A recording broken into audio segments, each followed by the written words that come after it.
Thank you so much. We are here with Brady Hall, writer-director Brady Hall, and actor Elizabeth Cotter of Burn It All. And thank you so much for being here and taking the Yes, time to talk to us. So, absolutely. Thanks for having us. yeah. So first off, how did this project come to be? Well, I kind of wanted to do two different things with this one. I've always wanted to make more of an action kind of film. I've had some fight scenes in previous films and always thought that was really fun. And I've always been a big fan of action movies. So I wanted to make something that was more in that specific genre. But I also wanted to make something that had more of kind of a message to it and made a statement. So I've done a lot of like personal growth in terms of like understanding misogyny and patriarchy and stuff in the past 10 years or so. So I kind of want to take those two ideas and dovetail them together into something that could entertain, but also uh, maybe spur some conversation or some thoughts. hmm And Elizabeth, how did you get involved? So I got involved with the film because Brady actually, I believe, reached out to me. We'd worked together on a music video, and I was in China at the time doing a live stunt show. So he reached out to me and like said, "Hey, this looks like it could be a thing." I auditioned, I think, via Skype or via Zoom, and the rest is history. Yeah, the character of Alex is pretty badass. Yeah, Um, I was like, Brady oh did my, a really good job with her for sure. yeah. What is it that connected you to that part? Like, what made you totally be like, yeah, let's do this? We're so similar. It's not even funny. Like I said this prior. I was talking to my mom about this. I was like, this didn't really feel as though I was acting. Like this wasn't. It didn't even feel like a job. You know, like I was in these moments with Alex, so it kind of felt like we were together, just sharing all of these hardships, all of these victories, and our personalities are so similar in the sense of she just goes after what she has to do. Like she holds back nothing, like never ever. And when I read the script, I was like, does Brady know me? Like, is Brady in my head? Because these are things that I've also dealt with. Like, misogyny is a huge deal. And I've dealt with it obviously in less violent ways. But the way Alex is thinking and talking, those are all things I would really say. Yeah, and Yeah. Brady, the story opens up pretty bleak. Yes. And tell me why you mentioned personal growth and you mentioned kind of your reflections on misogyny and the toxic masculinity and everything that's going on. eh, why this story and why this tone and explain a little bit more about that if you can. Yeah, I mean, it's obviously the Me Too movement kind of thrust that whole topic into the limelight, and thankfully it's still there to some degree. People are being held accountable for things they've done and not uh, taken responsibility for. A lot more. Obviously, there's still a lot of people out there who are skating by and not facing any consequences for any things they are still doing. But the needle is moving, so this is kind of like adding to that. A lot of women have told me personally and told the world that like we need men to really add their voice to this cause and really like put your money where your mouth is, because a lot of men, myself included, a lot of times we're just like, oh yeah, I agree with that, and then we go on and do our own thing and we don't do any work. And it's just unfair to have the onus be completely on women to fight things that hurt women. Like, we as men are the ones doing all this stuff. We should be doing probably most of the work to fix it.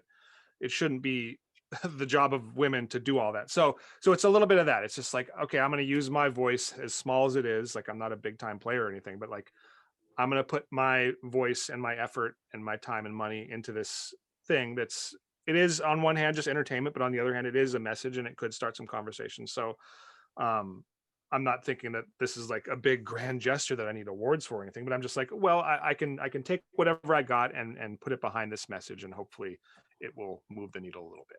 You can use your tools and your talent to just say something Yeah, or to exactly. start a conversation, kind of like Just we're to doing add, now.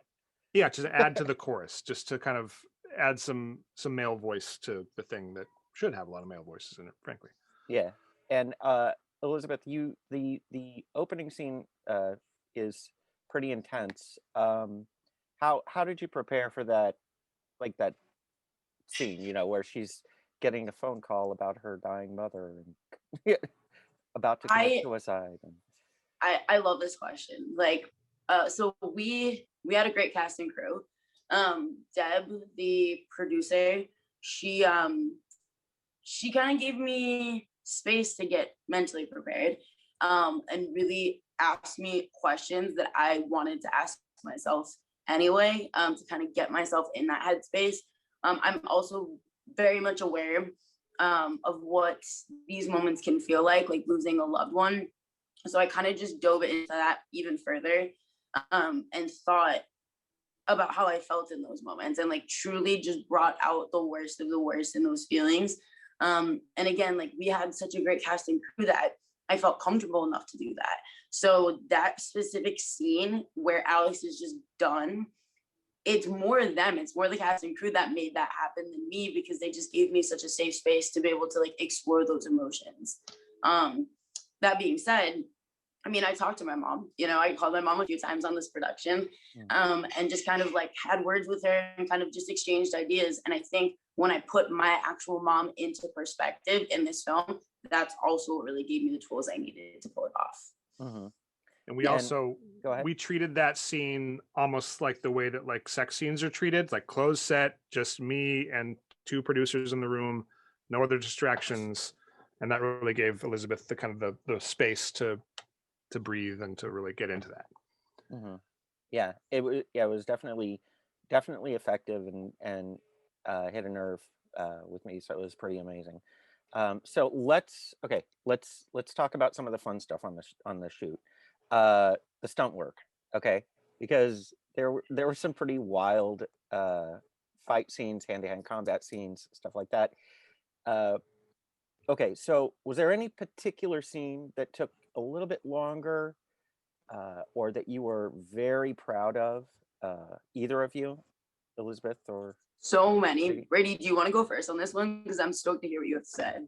I mean, the most difficult scene was the restaurant fight, because there was just so much going on there. It's fist fighting, and then it switches to gunplay, and it's at night, and that space the heating did not work in that building, so it was cold. It was the middle of winter, and there was just a lot of people. That was by far the most people we ever had on set for the whole production.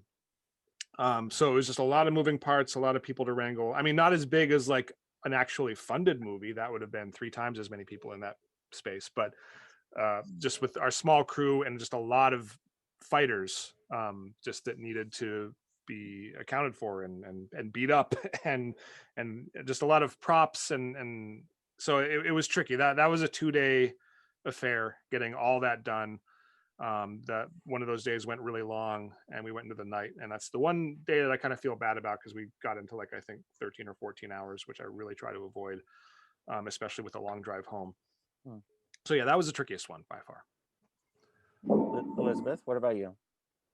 So I think we're talking about the same scene. So there's a fight that happens around and on a pool table. It was tricky and it was great. The next day I woke up, and regardless of how padded up I get, I always bruise. So I remember just looking at my stomach, looking at my arms, everything just covered in bruises. And I was excited because I was like, wow, we really actually like went for it. It was tricky because learning how different people fight is the most important thing a stunt person can do, because everyone's body type is different, everyone throws differently. We all understand the basic principles, but you have to treat every fight partner like a different fight partner.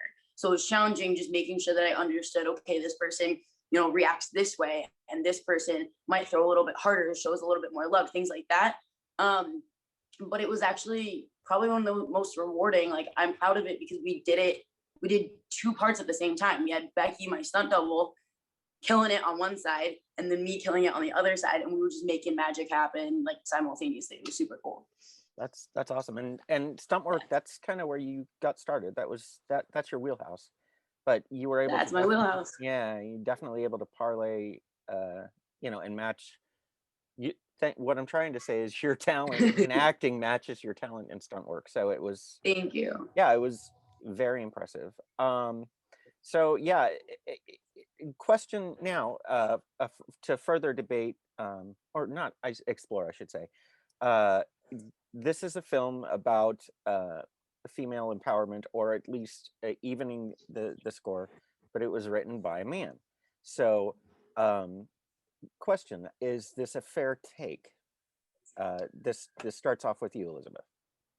I absolutely believe it is. When I opened the script and realized what I was potentially getting involved with, I was so relieved that Brady, like a man, had written something like this, because it made me feel understood for the first time. And granted, there's a million beautiful films that kind of empower us as females, Wonder Woman, all that now. But at the time that we were filming this, 2018, I just hadn't really seen anything that made me go, wow, okay, someone understands the female struggle. Someone understands exactly what we deal with. So I'm not gonna lie, like it almost brought tears to my eyes, because he really, like, Brady, I'm gonna flip you up here. He really got it. Like, really, the small details to, like, why are you so angry? Just, it's like being asked to smile all the time. Like, I was just like, oh my God, this is amazing. So a lot of relief, a lot of like mixed emotions, just realizing that there was a director who could actually portray this, and that I got to be a part of it. It was awesome. Wonderful. And Brady, how have you found it to be received?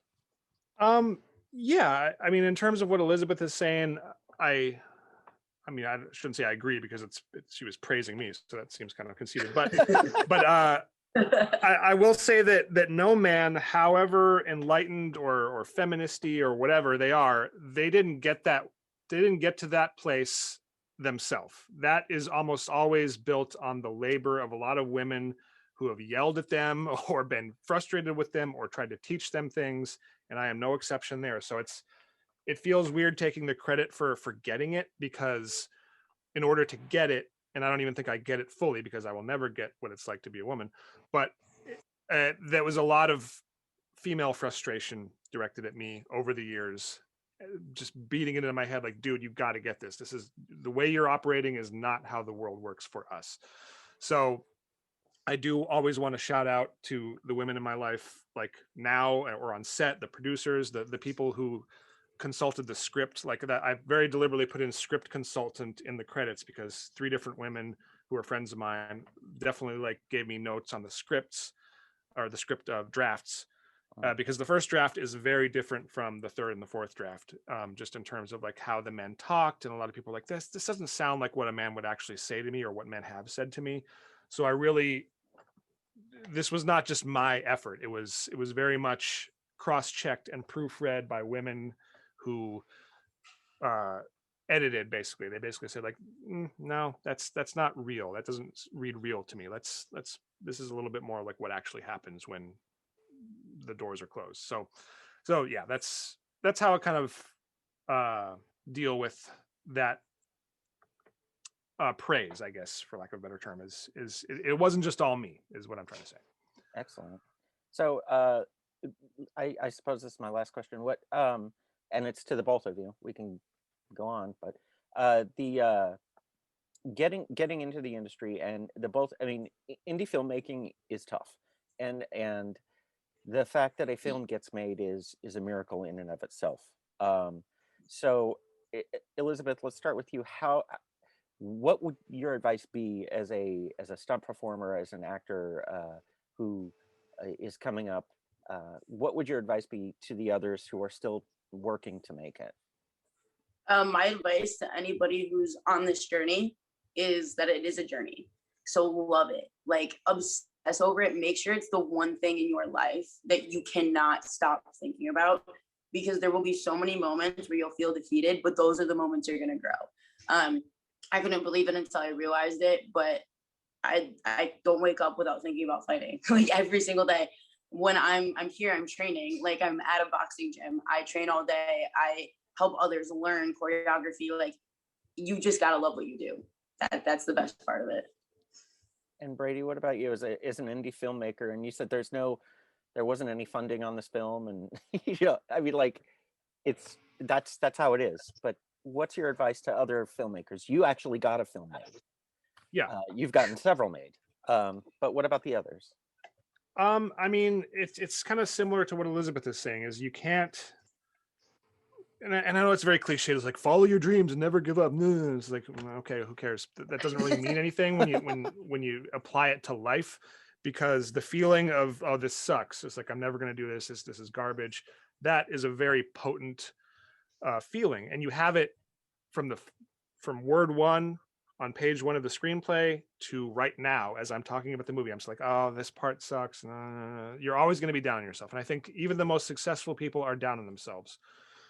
So you have to figure out a way to kind of, you can never kill that voice, but you can just stifle it a little bit, and just enough to like get you through the next step. And it's really just about believing that you can complete something. And as I've been accused by myself and others of being kind of a glass half empty kind of person, kind of a pessimist. So a lot of motivation for me is like, well, this movie in the theater is successful and it totally sucks. Like, so if that piece of crap can like make it, then I can make something that's like sort of the same level of crappiness, and it'll still, it's like you kind of build yourself up by looking around and seeing what's out there and saying like, well, how did this movie get made? Like, how did that get funding? Or like this director is known to be a jerk. Like, how is he still doing stuff? So it's just kind of figuring out whatever you can find to motivate yourself to keep going. Because I've made, I think, 7 or 8 feature films, and I keep doing it for some reason. So it's just learning to deal with those voices in your head, I guess.